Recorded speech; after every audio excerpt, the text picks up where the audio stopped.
So yes, absent friends, y-axis symmetry is when you can take any graph in the world and cut it in half. Now, not all graphs can you do that, right? So take a look at this graph. If I have a graph that looks like this, choo, choo, choo, yeah, I can't cut them in half. If I cut them in half right here, they don't mirror each other, right? So some graphs have it, some graphs don't. Lots of graphs don't, right? A lot of straight lines, they don't have y-axis symmetry. Like, take a look at this guy. He's just a random graph, and if I chop this guy in half right here, I can't flip him side to side. It's got to be able to be like, oh, he's over here, right? That's y-axis symmetry. It's easy. This guy has a hamburger line, right? It's got x-axis symmetry. In other words, I can chop him this way, right? That is called x-axis symmetry, or symmetry with respect to the x-axis. So x-axis symmetry says this. The x-axis is a mirror, right? It mirrors it. Whatever you have on the bottom, you have on the top. Now, I'll be honest. That's the whole lesson for that. And here's why. Anything that has x-axis symmetry is not a function. By definition, it's got a top and a bottom, so it's not predictable, right? We talked about that. So in Algebra 2 and pre-calc, we stopped really worrying about x-axis symmetry because functions don't have x-axis symmetry. If it has x-axis symmetry, it's not a function, right? Now, the last type of symmetry is my favorite, but I'm not going to lie, it's the hardest for me.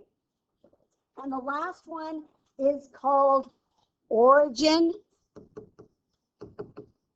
symmetry. And it's a special kind of symmetry because it's not line symmetry. It's not a mirror line.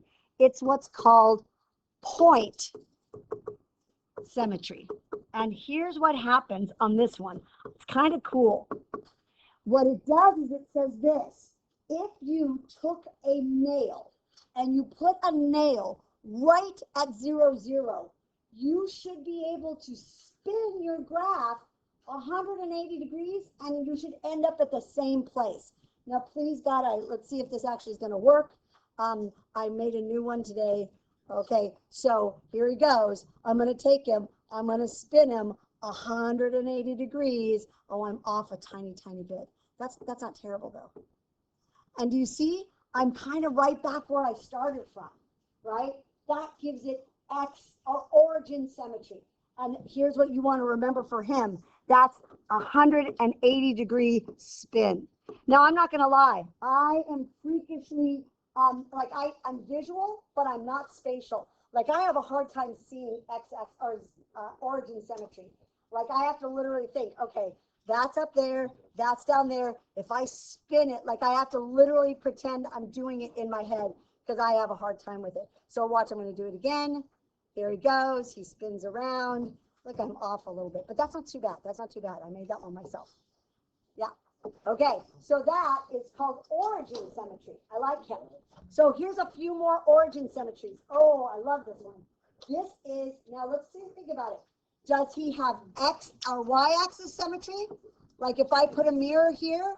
No, he doesn't. Because if he had Y-axis symmetry, this would be here, and this would flip over to here. For my friends who are at home, this side would flip to this side. That's not happening. How about if he has X-axis symmetry? Let's see. If I flip this guy, Liam, how about this? X-axis symmetry, yes or no? Yes. No, but okay. But you know what? 50-50 on that one. I know. So here's why. Because what X-axis says, if this guy was up here and he had symmetry, he'd flip down here, and that's not the same. But check this dude out. Let's try seeing if he, oh, come back, come back, come back. Okay, I'm going to see if I can make him do, oh, look, this is going to be tricky for me. I'm going to see if I can make him do the other kind of symmetry. I might have messed it up, but I really planned this, so I'll see if it's going to work. Okay, oh, God, it might work. Okay, let's see. Oh, Here he is. He's way down here. Is it going to work? Oh, that's 90. That's 180. Look, he totally works. Does that make sense? I have a hard time seeing that in my head, but there it is, right? Okay, now take a look at this dude. Let's see all the symmetry he has. Let's take a look at him. Does he have y-axis symmetry? Yeah, he does. I can cut him in half. This side and this side totally mirror.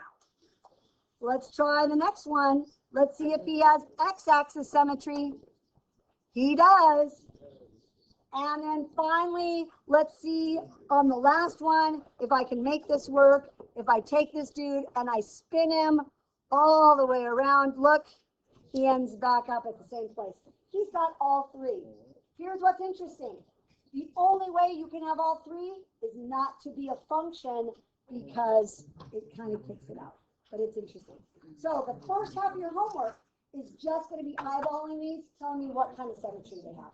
Any questions on that? Okay, so here comes the next. Now the next thing you need to write, because this is really geometry. But here comes the pre-calc. You guys ready? Now, sometimes you're not going to get a graph. You're going to get an equation.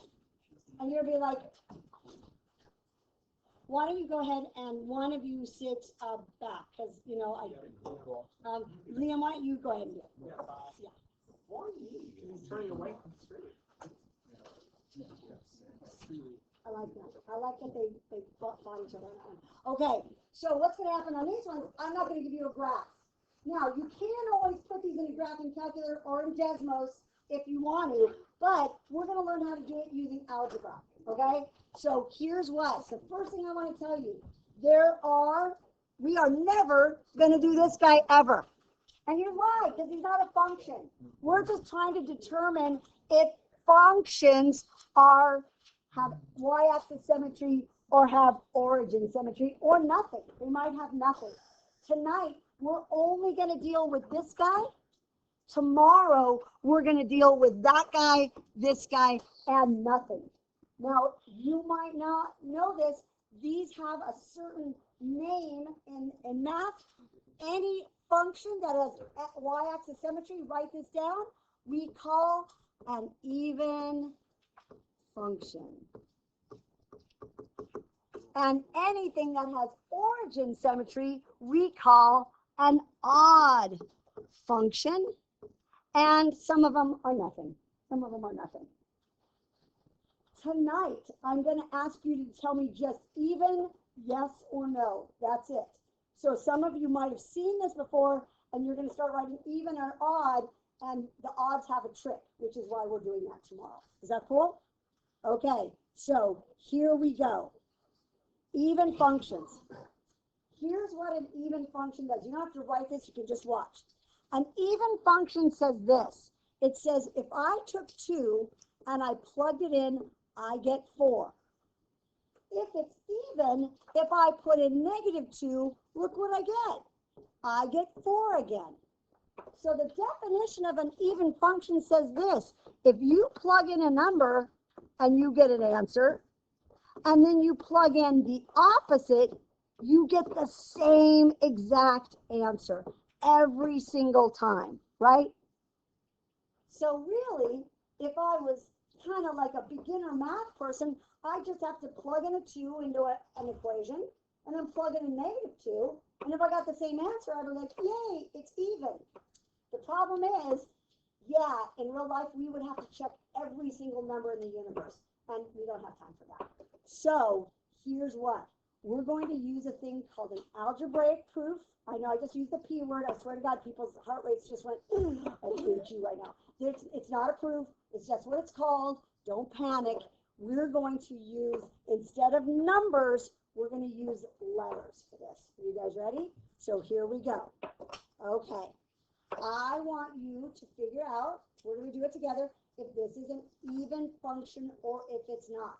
And then I want you to prove it to me. Because I had a lot of kids who got the hang of this and thought, oh, even, not even, not even. And I need you to go that next step and convince me. Are you ready? So here's what we do. This is the new stuff. It's not bad. You got this. So the first thing I'm going to do is I can't plug in a number, so I'm going to plug in a letter. And you know what I'm going to do? I'm going to use the easiest letter in the world, X, because it's already done for me, right? Some other teachers teach plugging in A. And then I'm like, why? Don't do that. Just plug in X. It's already done. Yay. So in order for this to be an even function, I'm going to plug in a new letter, and it's got to give me the same answer. And that new letter is negative X, right? I'm going to plug in negative X. Now, I'm going to do this in two ways, and it depends on how comfortable you are with exponents. So for some of you, especially my friends who came from Algebra 2 Trig, you're ready to rock and roll with this, right? But I'm going to show you a way that might also be easy. So I am also going to do it like this for some of you because that may help you. I'm going to do both at the same time, right? So here's what we do. First thing is, my friends, please use parentheses. Negative X squared plus 7. Now, for those of you who are like, oh, I'm a little dicey with those, watch what I'm going to do. I'm going to say negative 1x squared, but I am going to rewrite this as negative 1 squared and x squared. And then it's going to make this all of a sudden super obvious to see. What happens when I take negative 1 to the second power? Negative 1 times negative 1. This is 1. It kind of goes away, doesn't it? So look what I'm left with. I'm left with x squared plus 7. Look what this guy is. X squared plus 7. He's an even function. Now, some of you are going to say, could I just do it like this and just say negative x squared times itself it makes the negative go away? You absolutely can. But for those of you who are like, I like a little bit more math to make it easier for my brain, that's totally cool. Does that make sense? Yeah? Okay. So let's try another one. Are you guys ready? Here's the one I want to try real quick. Try this one. So what do we write on this one? We write even. Yay, even. Okay, let's try this one. F of x equals 2x, I'm going to make that 3. 3x squared minus 4x. Is that function even or not even? So give it a try, see how you do. In other words, I'm going to plug in that goofy negative x, and if it works, I should get right back to this guy. I should get right back to this guy.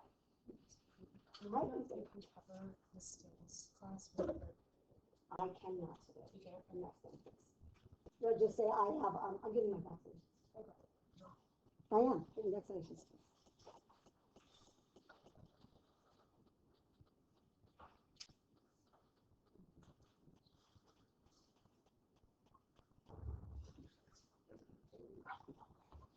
This is a little bit tricky. So are you ready for me to walk you through it? So here's what I'm going to do. Now, some of you in a little bit are going to start getting pretty good at this and thinking, oh, wait, there's a little bit of a trick to this. So here's what I'm going to plug in. I'm going to plug in negative 1x, or for some of you, just negative x. If you're fast at that, you can do it. But I'm going to do the negative 1 because it makes me happy. So I'm going to say this, 3, negative 1 squared, x squared, minus 4, negative 1, x. Do you have to show all of those steps? You don't. Some of you are faster at it, and that's fine. I'm just going to show it this way. I'm going to get right back to you. So here's what happens. Ooh, look, those go away. So I get 3x squared. Ooh, that's looking pretty good. That's looking pretty good. Ooh, but watch what happens here. Negative 4 and positive 1, or negative 4 and negative 1, that's positive 4x. That's bad. It is not even. It is not even. Like, not even. Not even. Jordan, talk to me. Could you do 3 times negative x squared? Yes. Just remember that negative x squared becomes positive x. Does that make sense? The negative one is just to help me see it a little bit better, but you don't have to do it. Talk to me. So it's not even No, it's not odd. Because we're going to talk about that tomorrow, right? Now, what some people started to notice, Gus and my friend Owen did, the x squared is going to get rid of the odd even thing, or the negative. But look, I'm going to be stuck with that stupid negative because he's to an odd power, right? So the only way to get rid of all of those negatives is if all of my exponents are even. Get the whole point of a even function, right? That's where it comes from. Can you try this one for me? So now, some of you may already know the answer. That's okay. But I need you to prove to me you are right. So you cannot just write even and be done, or odd and be done. You got to tell me why. Yeah. Yes. Can I do it up here? Okay. So here's what I'm going to do. I'm going to plug in the opposite of this guy, right? And I like using a -1 because I think it's easier for my brain, right? Okay, so here's what I know. I got 3. Now, normally I would do this to my go -1 x to the 4th, right? But I'm going to split it up because, again, makes my life, I can see it. Once I get good at it, I can skip kind of that baby step, but for now I'm doing that. And then -3, and I'm going to do it again. Are you cool with that? Now, again, a lot of kids don't need to split those -1s up, but if you're messing up, it really helps, right?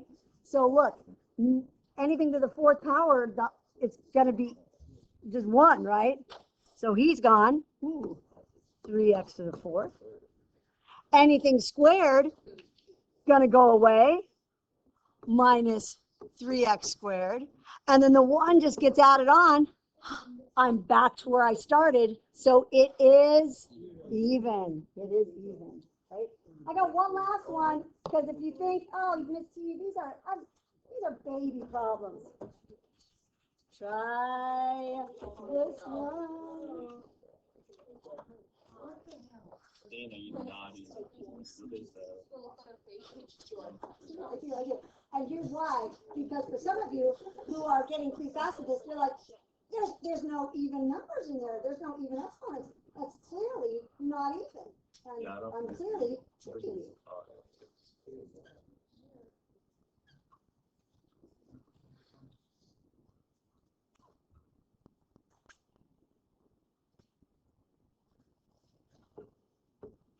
Again, do you have to do it that way with the -1? You do not. But I show it because for a lot of kids, it makes that -1 disappearing makes more sense. Now I'm going to give you a hint on this one.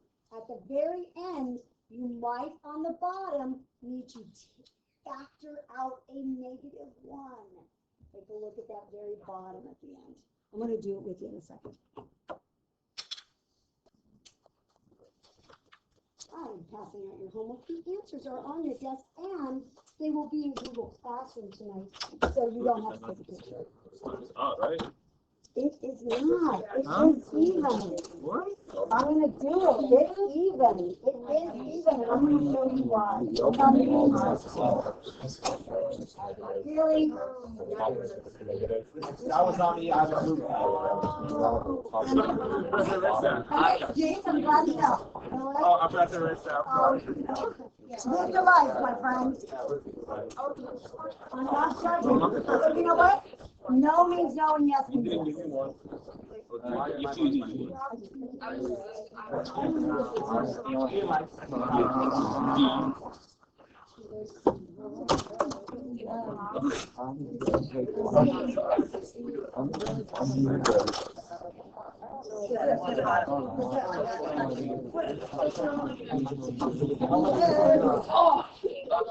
That's it. Did you see it?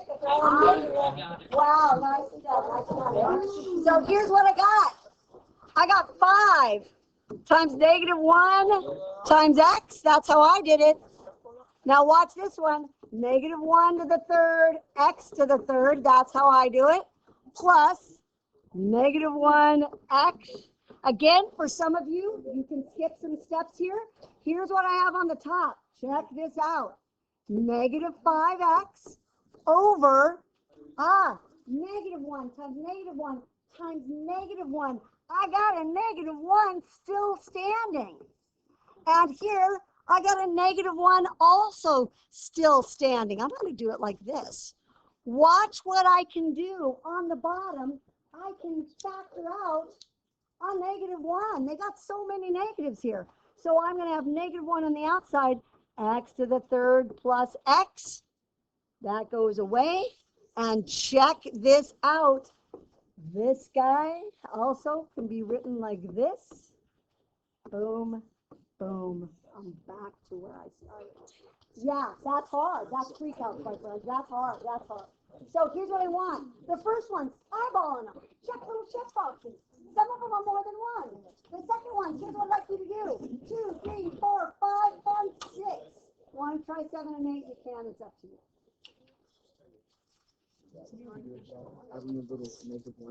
Yes. Yeah, they didn't mess me up. Hold on. Bye, COVID friends.